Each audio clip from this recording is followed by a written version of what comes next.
சென்னை எழும்பூரில் நடைபெற்று வரும் அதிமுக தொண்டர்கள் உரிமை மீட்பு குழு கூட்டத்தில் முன்னாள் முதலமைச்சர் ஓ பன்னீர்செல்வம் உரையாற்றி வருகிறார். அந்த காட்சிகளை பார்க்கலாம். அனைவருடைய கருத்துக்களின்படியும் எண்ணங்களின்படியும் நான் அந்த தொகுதியில் போட்டியிடுகின்ற ஒரு நல்ல சூழல் பெரும் பாக்கியம் எனக்கு கிடைத்தது. தேர்தலில் 12 நாட்கள் தான் நம்முடைய பொறுப்பாளராக அங்கே பணியாற்றி கொண்டிருக்கின்ற பணியாற்றிய கழக இணை ஒருங்கிணைப்பாளர், துணை ஒருங்கிணைப்பாளர், இங்கிருந்து வருகின்ற முன்னாள் அமைச்சர்கள், மாவட்ட கழக செயலாளர்கள் அனைவரும் ஒரு சேர முனைப்போடு பணியாற்றியதன் காரணமாகத்தான் எத்தனையோ தடங்கல்கள் 6 பன்னீர்செல்வத்தை அங்கு கொண்டு வந்து நிறுத்தினார்கள் என்னை தோற்கடிப்பதற்கு. இவைகளெல்லாம் நீங்கள் எதிர்கொண்டு எனக்கு முன்னாலே 3 பன்னீர்செல்வம், எனக்கு பின்னாலே 3 பன்னீர்செல்வம், சுயேட்சை சின்னம், அதிலும் 22வது சின்னம், அதிலும் 2வது பதிவு செய்கின்ற இயந்திரம். இவைகளெல்லாம் மக்கள் பார்த்து வாக்களித்து மொத்தம் பதிவான வாக்குகள் 10.5 லட்சம் வாக்குகள் என்ற நிலையில் நீங்கள் அனைவரும் நம்முடைய மாவட்ட கழக செயலாளர், ராமநாதபுரம் மாவட்ட கழக செயலாளர், நாடாளுமன்ற மாநில உறுப்பினர்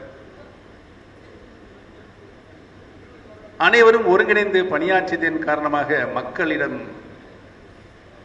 நம்முடைய கருத்தை இந்த 3 ஆண்டு காலம் நாம் நடத்தி வருகின்ற இந்த தொடர் போராட்டம், சட்ட போராட்டம், தர்ம யுத்தம், இவையெல்லாம் மக்களிடம் எடுத்து சொல்லி மக்களும் உங்களுடைய போராட்டம் நியாயமான போராட்டம் தான், இந்த இயக்கத்தை கபலீகரம் செய்து கொண்டு சர்வாதிகார நடவடிக்கைகள் மூலம் மக்களுடைய அபிமானத்தையும் இழந்து தொடர்ந்து தொடர் தோல்விகளை எடப்பாடி தரப்பு இந்த மாபெரும் இயக்கத்திற்கு பெற்றுத்தந்ததையெல்லாம் அவர்கள் உணர்ந்து பதிவான வாக்குகளில் 33.5% 3,42,000 வாக்குகளை நம்முடைய இயக்கம் நடத்தி கொண்டிருக்கின்ற இந்த தர்ம யுத்தத்திற்கு ஆதரவாக வாக்களித்திருக்கிறார்கள் என்பதை நான் எண்ணுகின்ற பொழுது ராமநாதபுரம் நாடாளுமன்ற தொகுதியினுடைய வாக்காளர் பெருமக்களுக்கும் அங்கு வந்து பணியாற்றிய அத்துணை நிர்வாகிகளுக்கும் என்னுடைய நன்றியும் வணக்கத்தையும் இந்த கூட்டத்தின் மூலமாக தெரிவித்துக் கொள்ள கடமைப்பட்டிருக்கிறேன். புரட்சித் தலைவர் எம்ஜிஆர் அவர்கள், புரட்சித் தலைவி மாண்புமிகு அம்மா அவர்கள், அவர்களுடைய உடல் ஆரோக்கியம், அவர்கள் 100 ஆண்டுகளுக்கு மேலாக வாழ்ந்திருக்க வேண்டிய அவர்கள் அதற்கு முன்பாகவே காலமாகிற ஒரு சூழல் ஏற்படுது என்று சொன்னால், இந்த இயக்கத்திற்கு வந்த வேதனைகள், சோதனைகள், வழக்குகள் இவையெல்லாம் தாங்கி தாங்கி தாங்கி தாங்கி அவர்கள் நம்மை விட்டு பிரிகின்ற ஒரு சூழல் இருந்தாலும்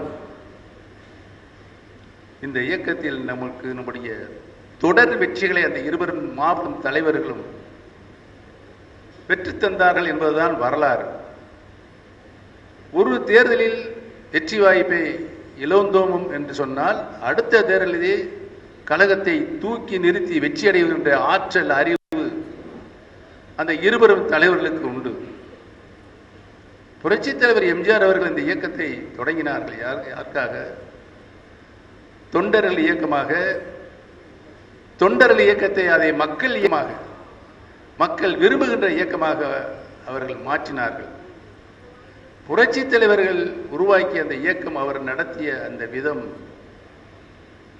மாண்பு, அதை அப்படியே புரட்சி தலைவி மாண்புமிகு அம்மா அவர்கள் 30 ஆண்டு காலம் இயக்கத்தினுடைய பொதுச் செயலராக பணியாற்றி எவ்வளவோ வழக்குகள், சோதனைகள், வேதனைகள் இவைகளெல்லாம் தாங்கி இந்த இயக்கத்தை யாராலும் வெல்ல முடியாத எகுக்கோட்டையாக மாண்புமிகு அவர்கள் உருவாக்கி நம்முடைய கையிலே தந்தார்கள்.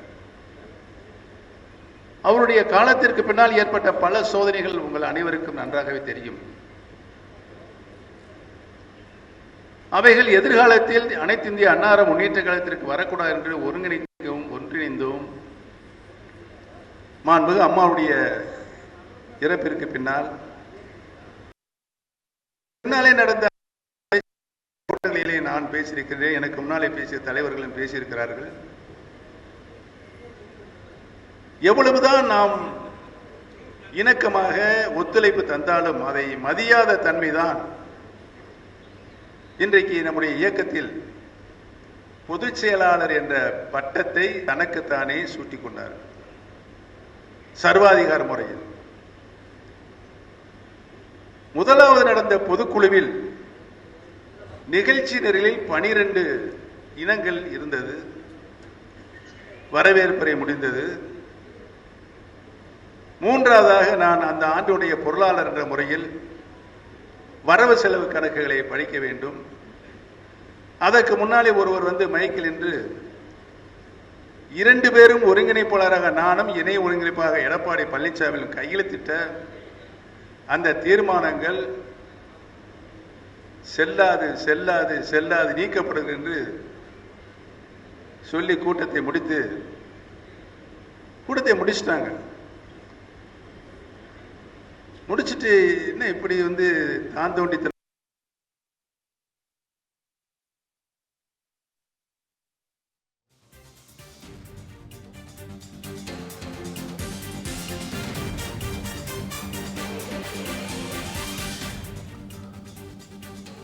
பன்னீர்செல்வம் பெயரில் பலர் போட்டியிட்டனர் எனவும் பொதுச் செயலாளர் பட்டத்தை தனக்கு தானே சூட்டிக் கொண்டார் எனவும் இபிஎஸ்ஐ முன்னாள் முதலமைச்சர் ஓ பன்னீர்செல்வம் குற்றம் சாட்டியிருக்கிறார்.